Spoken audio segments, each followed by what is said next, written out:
കേരളം പിണറായി വിജയന്റെ സ്വകാര്യ സ്വത്തുമല്ല. കേരളത്തിൽ രാജ്യം നിയമമാക്കിയ ഒരു കാര്യം നടപ്പാണെങ്കിൽ അത് നിയമം വഴി നടപ്പിലായിക്കോളും. രാജ്യത്ത് പാസ്സാക്കിയിട്ടുള്ളൊരു നിയമം നടപ്പാക്കില്ല എന്നൊക്കെ ഒരു സംസ്ഥാന മുഖ്യമന്ത്രി പറയുമ്പോൾ അതൊക്കെ എത്രമാത്രം പ്രാവർത്തികമാകുമെന്ന് ഭരണഘടനയെ കുറിച്ച് പഠിച്ചിട്ടുള്ളവർക്കൊക്കെ നന്നായിട്ട് അറിയാം. അപ്പൊ അതെല്ലാം കേവലം ഇരട്ടത്താപ്പിന്റെ രാഷ്ട്രീയം മാത്രമാണ്.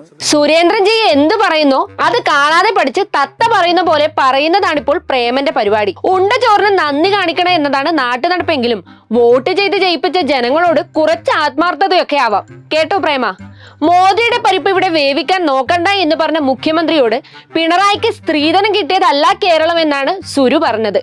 ഇന്ത്യ ഒരുത്തന്റെയും തന്തയുടെ വകയല്ല, അത് സുരുവും ഓർക്കണം. പ്രിയപ്പെട്ട കൊല്ലംകാരെ, BJP-യിൽ ചേരുന്നത് ഉച്ചയൂണിന് ശേഷമാണോ അതോ ചായ കുടിച്ചതിന് ശേഷം മതിയോ എന്ന കൺഫ്യൂഷനിൽ ഇരിക്കുകയാണ് പ്രേമൻ. ഇയാളെ പോലുള്ളവർ ജയിച്ചു പോയാലുള്ള ദൂഷ്യഫലങ്ങൾ മുൻകൂട്ടി ഓർക്കണം, എന്നിട്ട് കുത്തണം വോട്ട്.